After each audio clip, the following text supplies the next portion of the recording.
Messieurs, bienvenue à l'émission Toute la Bible en parle. J'ai le plaisir d'accueillir aujourd'hui un couple que j'aime beaucoup. Je les ai rencontrés il y a plusieurs années, Monsieur et Madame Dick et Gertrude van der Wack, qui vivent à Fulford, près du lac Brome. Monsieur et Madame van der Wack sont retraités depuis quelques années. Autrefois, ils se sont occupés d'une maison d'accueil pour enfants abandonnés, appelée alors le Flambeau. Depuis leur jeune âge, Monsieur et Madame van der Wack connaissent le Seigneur Jésus-Christ d'une façon personnelle. Et ils nous ont parlé de cette expérience qu'ils ont faite il y a plusieurs années. Ils se sont dévoués depuis à l'œuvre de Dieu et ils ont vu au cours des années qu'ils étaient des instruments entre ses mains. En nous expliquant comment Dieu a pris soin d'eux, ils affirment que les promesses de Dieu sont comme un grand collier plein de miracles. Nous allons les entendre dans quelques instants. Restez à l'écoute. Nous voulons vous offrir pour la dernière fois, au cours de cette émission, nous vous avons offert une petite brochure au cours des semaines intitulée « Une histoire d'amour ». Nous en avons encore un certain nombre. Il nous fait plaisir de vous les offrir. Il y a aussi l'Évangile que nous vous offrons, l'Évangile de Jean. Vous pouvez demander une histoire d'amour. C'est vraiment une brochure que vous aimeriez regarder et même les jeunes pourraient l'apprécier puisque c'est avec quelques dessins à l'intérieur qui nous expliquent l'amour, la plus belle histoire d'amour. Il faut le lire, il faut le regarder. Et aussi, si vous avez, par exemple, c'est gratuit, tout ça c'est gratuit, il n'y a pas personne qui va vous demander quoi que ce soit. Et si vous vous intriguez un petit peu, vous vous demandez, mais ces gens-là, Fernand Saint-Louis et compagnie et tous les autres, est-ce que ces gens-là, on peut les voir, les rencontrer? Bien sûr que vous pouvez les rencontrer. Ce sont des gens que vous pouvez apprendre à aimer et puis vous pouvez étudier la parole de Dieu avec des petits groupes, peut-être même dans votre rue, sans que vous le sachiez, il y a quelqu'un là, quelques-uns qui se réunissent chaque semaine, je ne sais pas moi, les mardis ou le mercredi. Il vous suffit tout simplement de composer le numéro, ça ne vous engage en rien. Vous pouvez demander où est-ce que dans ma rue ou dans ma ville, il y a un petit groupe, là, une étude biblique. J'aimerais bien aller voir ce que ça donne. Ça ne vous engage en rien et ça ne coûte rien. On a toujours un petit peu, on se fait toujours un petit peu, on se demande quand ça coûte rien. Peut-être que c'est quelque chose après, on va venir, puis on va nous... Non, il n'y a rien de ça. On peut vous l'assurer. Et vous auriez une belle soirée en compagnie de personnes qui aiment la parole de Dieu. Eh bien, avant d'écouter Régent Cloutier aujourd'hui, nous allons avoir cette entrevue. Nous allons nous rendre auprès de M. et Mme van der Wack. Ils vantaient très fort cette journée-là. J'espère qu'on pourra tout saisir ces paroles au bord du majestueux fleuve, là, vers Cher. C'est très beau, par exemple, mais c'était une journée où le vent voulait nous enlever avant même que le Seigneur revienne, puisqu'il a promis. Est-ce que vous serez de ceux qui seront enlevés lorsque le Seigneur revient? Ça fera un bon sujet pour une autre semaine. Je vous en garde des choses à dire pour cette fois-là. Mais rendons-nous maintenant auprès de M. et Mme van der Wack. Nous sommes réunis à Verchères, au bord du fleuve Saint-Laurent. Une journée magnifique, un peu venteuse. Et nous avons le privilège d'avoir des invités que je connais depuis les années 50. J'en menais pas long à cette époque-là. C'est un vrai privilège d'avoir M. et Mme van der Wack. Ce sont des Hollandais, comme on peut facilement deviner par leur nom.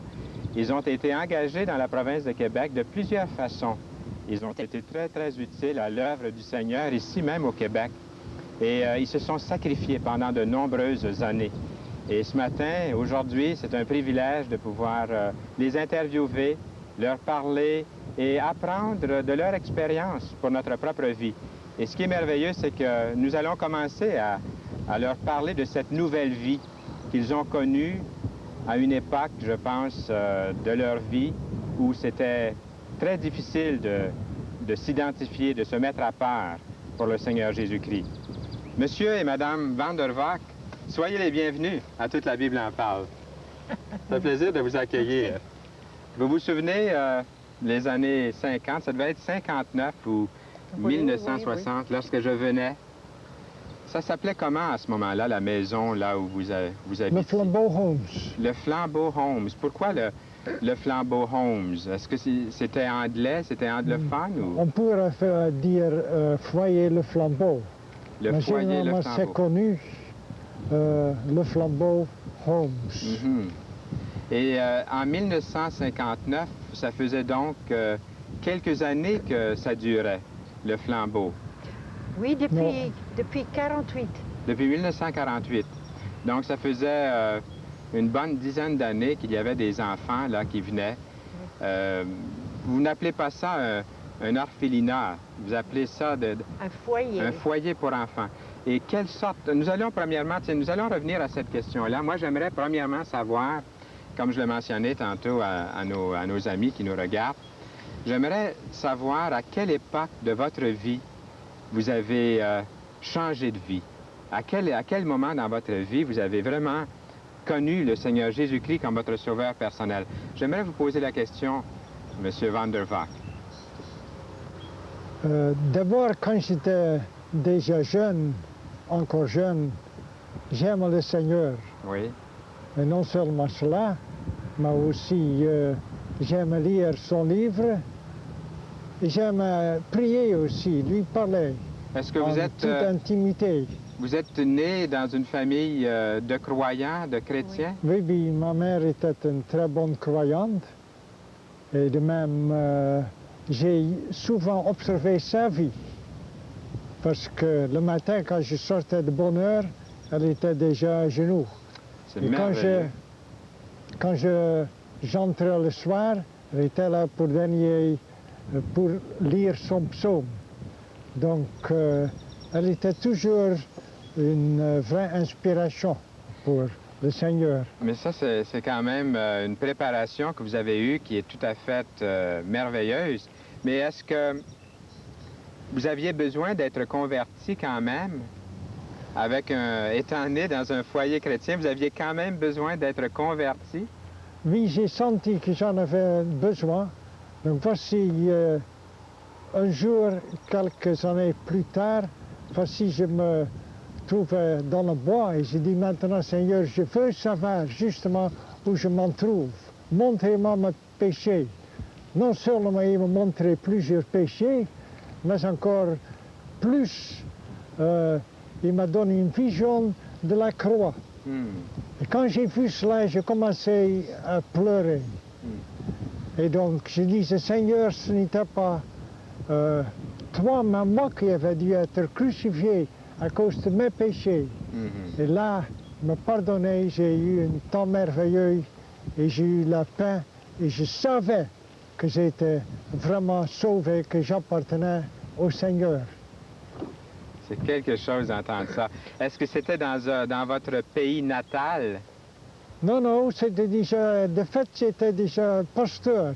Et donc, en bas du presbytère, là, dans le bois, à côté d'une grande roche où j'allais toujours prier. C'était là, dans le grand dehors, où je pouvais parler avec Dieu, me laisser aller sans être troublé parce qu'on était la seule maison pour quelques distances. Monsieur Van der Vaak, vous étiez déjà pasteur.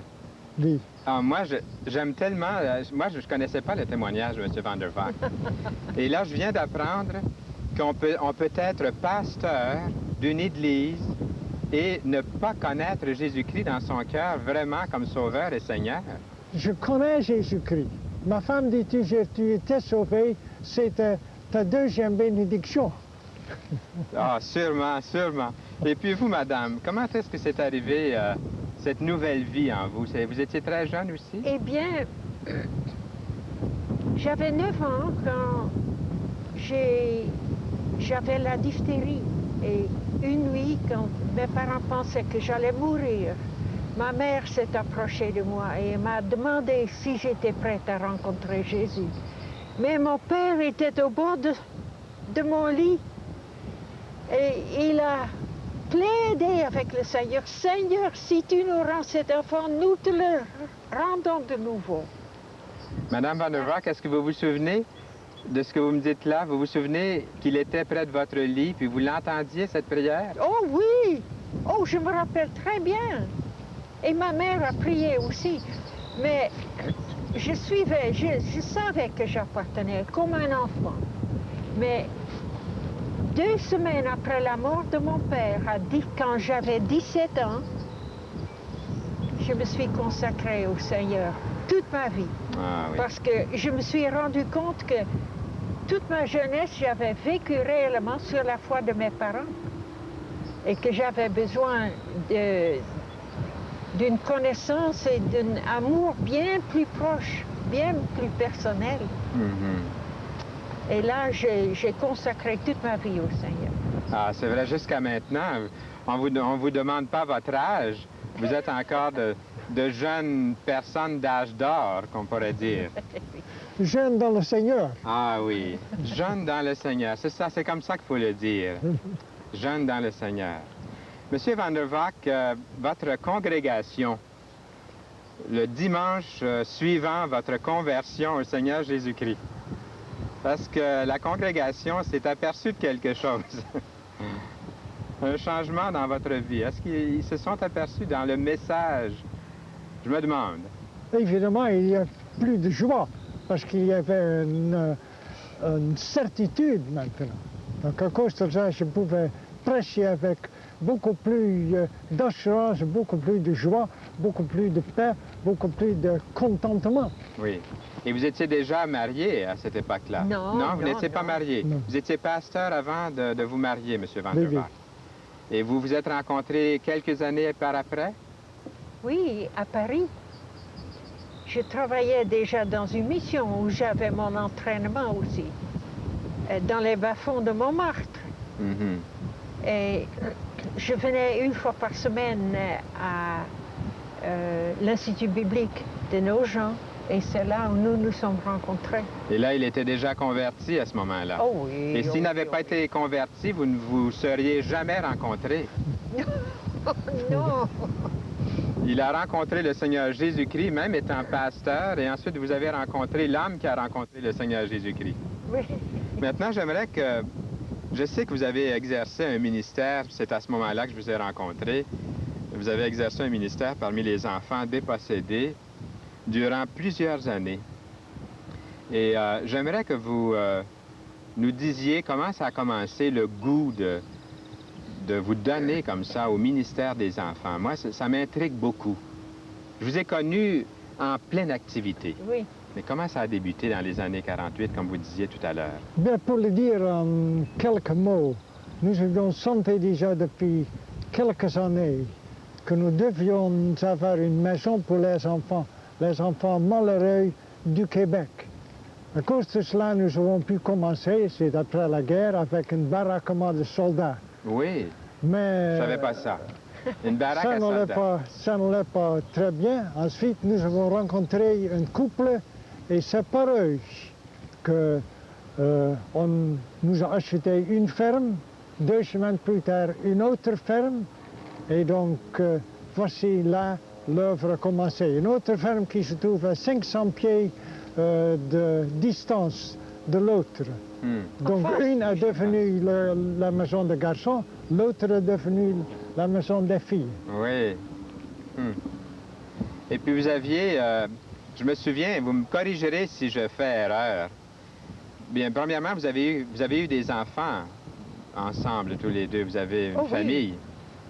Est-ce que vous voulez nous dire, nous parler un peu de vos enfants? Et puis ensuite, nous allons mieux comprendre les enfants que vous avez ajoutés à votre famille. Vous avez ajouté des enfants légalement, je crois. Est-ce que vous voulez nous en parler, Mme Van der Valk? Eh bien, notre fils aîné passait, en ce temps-là, passait justement par l'adolescence.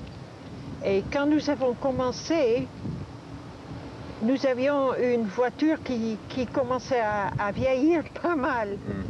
Et une fois, il fallait traverser la traverse de chemin de fer au lac Brome. Et l'auto ne voulait plus. Il s'arrêtait droit sur les rails et le train s'annonça. Et on criait dans l'auto, on criait à Dieu. Et on a démarré juste en temps. Mais lui, il a dit, on va demander au Seigneur une autre voiture parce que ça ne va plus. Trop de difficultés. Et alors, Gérard, notre fils aîné, attendait et plusieurs mois passaient et à Noël, il dit, « Ah, papa, est-ce que Dieu t'a donné la voiture neuve? » Nous avons dit, « Attends, attends. » Et là, nous avons réellement commencé à prier au Seigneur. « Seigneur, s'il te plaît, tu as entendu cette remarque et ça va contre toi, Seigneur. S'il te plaît, donne-nous ce dont nous avons besoin. » Et alors, quelques mois, tout au commencement du printemps, Dieu nous a donné une belle grosse voiture familiale, toute neuve. Alors là, vous pouviez avoir une voiture pour prendre soin de votre propre famille et aussi de ces enfants que vous alliez chercher, des enfants qui étaient abandonnés souvent. Je me rappelle d'en avoir rencontré autrefois. Et je me souviens aussi, monsieur et madame Van der Wack, que ce furent des années très, très difficiles pour vous, matériellement parlant. Et vous venez de nous parler d'un besoin que vous avez fait connaître à Dieu.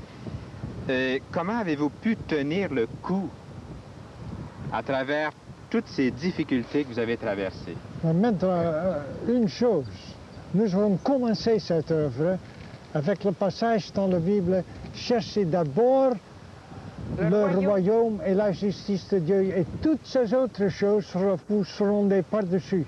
C'est-à-dire les autres choses, matériel. Choses matérielles, les vêtements et la nourriture, etc. Oui. Mais aussi l'argent pour vivre. Et Dieu a été merveilleux en tout cela. Le Seigneur répondait à vos prières. Et oui, nous disions des fois, eh bien, Jésus est Dieu.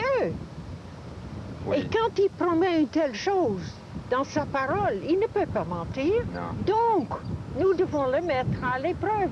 Nous l'avons mis à l'épreuve toute notre vie mariée et il nous a répondu d'une manière si merveilleuse. C'est comme un grand collier plein de miracles. Ah, que c'est beau d'entendre ça, Madame Van der Wack. Un collier plein de miracles pour vous. Et là, vous êtes retiré depuis quelques années. Qu'est-ce que vous trouvez de plus précieux pendant ces temps plus tranquilles de votre vie?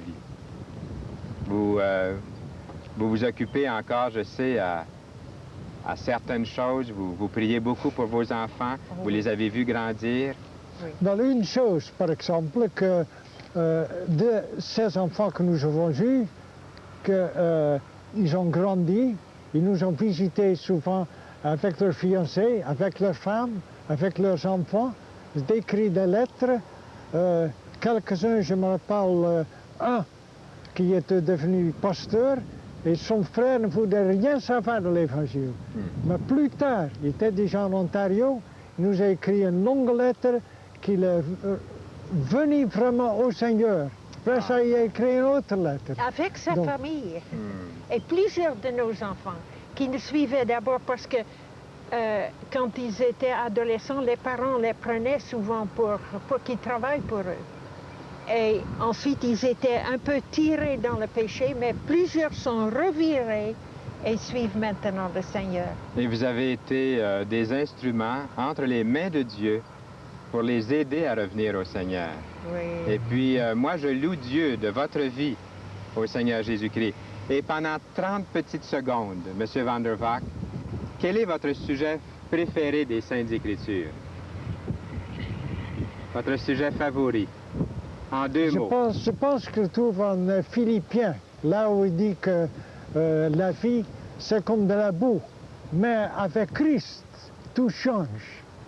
Et bien. Donc, toute la possibilité avec Christ pour grandir et mieux connaître Dieu. Eh bien, là-dessus, je vous salue bien. Merci beaucoup d'avoir été des nôtres. Et revenez-nous bientôt. Merci. Ce fut Monsieur et Madame Van der Wack, de bons amis que j'aime beaucoup, que je connais depuis longtemps. Je me souviens autrefois, On pourrait dire que je faisais mon stage. J'étais à l'école biblique et puis les dimanches, les étudiants, on allait prêcher, on allait mettre en pratique ce qu'on apprenait à l'école biblique, à l'Institut biblique Bethel. Et souvent, M. et Mme Van der Waak nous recevaient au flambeau avec plusieurs enfants. Nous allions enseigner les jeunes, leur faire des leçons. On appelle ça l'école du dimanche dans nos milieux. Ce sont des histoires bibliques. J'ai gardé un très bon souvenir de ce couple qui aime le Seigneur. Et comme quelqu'un disait en écoutant leur témoignage, ça fait du bien parce qu'on voit que des personnes âgées, des grands-mamans, des grands-papas continuent à suivre le Seigneur pendant longtemps, toute leur vie. Ça fait du bien. Ça nous encourage beaucoup. Il n'y a pas d'âge pour venir au Seigneur. Une grand-maman ou un grand-papa, qu'est-ce qu'il y a de plus beau que ça, que de voir un homme, une femme d'un certain âge venir au Seigneur Jésus-Christ? Je ne veux pas oublier de vous dire que nous vous offrons une histoire d'amour. Et c'est la dernière fois que nous vous l'offrons. Faites-en la demande, c'est gratuit, il vous suffit d'en faire la demande. Ou l'Évangile, si vous ne possédez pas déjà un Évangile. Nous aurons le privilège d'entendre Denis Veilleux et Régent Cloutier, un duo cette fois-ci. Ils vont nous chanter Rock on Naissance, reconnaissance, c'est un jeu de mots. Rock on Naissance, je pense qu'on veut parler de la nouvelle naissance qui est sur le roc. C'est plus que le roc de Gibraltar, c'est Jésus-Christ, le rocher immuable sur lequel le salut est basé. Nous écoutons ce duo dans Rock on Naissance.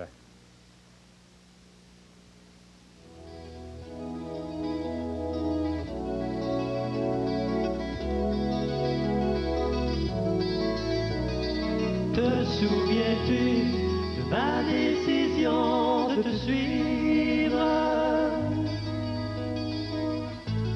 Depuis ce temps-là, nos esprits se rapprochent. Par toi je fus façonné, je pris forme. Nos expériences passées nous ont fondus ensemble. Comment pourrais-je m'élever contre toi? Tu as livré ta vie pour moi et j'ai connu ta fidélité. Je t'ai donné ma vie en retour et constaté ta puissance. Ta grâce me suffit et tu m'as tout donné.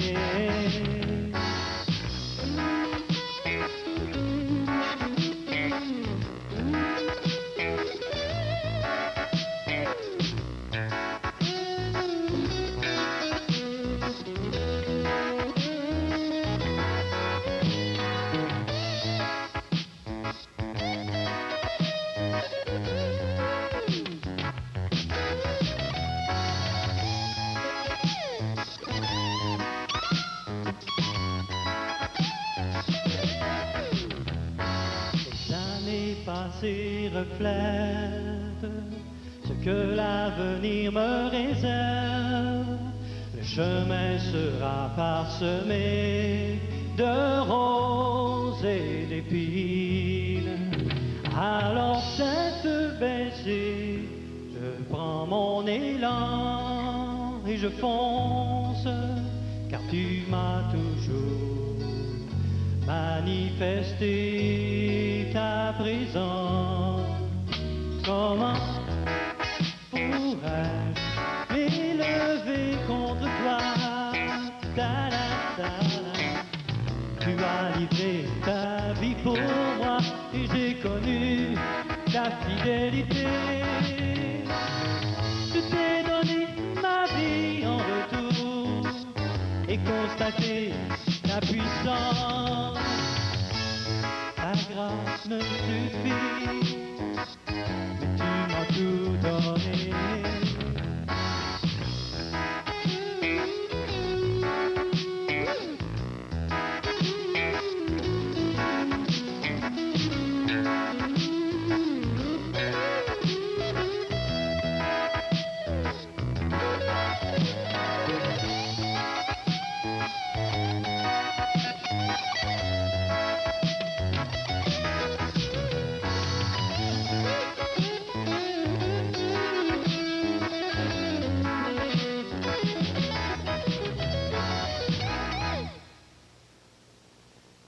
Merci beaucoup, Régent et Denis Veilleux, Régent Cloutier, pour cette magnifique chanson. Et gloire au Seigneur. Reconnaissance, rock on naissance. La naissance est sur le rocher, le Seigneur Jésus-Christ. Merci beaucoup et revenez-nous encore à Toute la Bible en parle. Nous aimerions vous offrir pour la dernière fois, c'est vraiment la dernière fois à l'émission, dans toute la série, nous avons une histoire d'amour à partager avec vous et c'est une brochure intitulée « Une histoire d'amour » et aussi l'Évangile. Si vous ne possédez pas déjà un Évangile, il nous ferait plaisir de vous l'offrir. Et puisque nous avons l'Évangile avec nous, j'aimerais faire ce que je fais de temps en temps. J'appelle ça « couper ». Donc, on va couper dans l'Évangile. Les Juifs lui répondirent, « N'avons-nous pas raison de dire que tu es un Samaritain et que tu as en toi un esprit mauvais? » Oui, des gens, voyez-vous, j'ai coupé, j'ai simplement ouvert au hasard. J'aime ça faire ça de temps en temps, puis ensuite de réfléchir sur ce qui est écrit. « N'avons-nous pas raison de dire que tu es un Samaritain et que tu as en toi un esprit mauvais, disent-ils, de Jésus? » Alors, si on disait ça de Jésus, lui, le Fils de Dieu, celui qui était juste et sans péché, qui était fidèle et bon, est-ce qu'on ne pourrait pas aussi le dire de ceux qui suivent Jésus? Mal les juger, les persécuter, les laisser de côté. Si vous voulez suivre Jésus, la Bible nous dit, vous serez persécutés. C'est pas qu'on veut l'être. On préfère bien mieux être en paix avec tout le monde. Mais lorsqu'on veut suivre le Seigneur fidèlement, il y a des jours où c'est difficile. Mais le Seigneur nous a dit dans sa parole, si on n'a pas honte de lui, si on confesse son nom ici sur la terre, un jour il nous fera l'honneur, le privilège de confesser le nôtre devant la cohorte des cieux, devant toute cette population céleste. Il va dire qu'il nous aime et qu'il nous a rachetés et que nous sommes son enfant. Donc, quelle est votre décision? Nous avons plusieurs émissions, les unes après les autres, et souvent je me dis, je ne donne pas assez l'occasion à ceux qui écoutent l'émission à faire la paix avec Dieu. Et à chaque fois que je l'ai fait, il y a des gens qui ont été touchés, et je crois qu'il y en a qui ont accepté le Seigneur. Alors, là où vous êtes aujourd'hui, j'aimerais vous demander, tous ceux qui sont sincères, je sais qu'il y en a peut-être qui ne le sont pas, mais un grand nombre, je crois, le sont, et sont prêts à ouvrir leur cœur à Jésus. Est-ce que vous voulez lui dire sincèrement, là où vous êtes, aujourd'hui, Seigneur Jésus, j'ouvre mon cœur et je viens à toi tel que je suis. Le Seigneur vous aime tel que vous êtes. Vous n'avez pas besoin de refaire votre vie. Il vous aime. Et appelez-nous pour nous le dire. Dès la prochaine émission, nous aurons le plaisir d'accueillir à nouveau Suzy Frey et Nathalie Chapelot qui viendront chanter pour nous et nos invités seront Monsieur et Madame Raymond et Élise Le Saunier. Voyez-vous, nous aurons 2 émissions consécutives avec des personnes d'âge d'or. Ils sont de Greenfield Park. Ils nous parleront comment eux, ils ont fait leur choix, comment Dieu est leur espérance. Eh bien, nous vous disons au revoir et à bientôt.